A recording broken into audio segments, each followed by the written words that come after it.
Assalomu alaykum. Mana 12 metrli domigimiz bitti. Dachaga qilingan. Bu tomonlari suvdonni hamma narsasi bor. Bu tomonda 12 metrlisi polni planka svodka qilib qo'yganmiz. Yezilishdan oldiga 3 qolamiz. Mana toshdamiz. Bitta konteynerimiz kiraslar. Bitta spalniy chap qo'limizda mana derazalari qo'yilgan. Bu tomonda bitta kohna mana bitta yana bitta spalniy.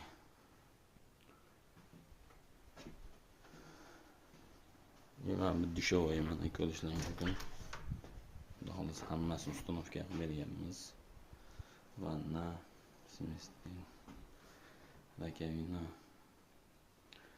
Bittasi santexnikani tashqaridan qilganimizda ma'nosi muzlab qolmaydi.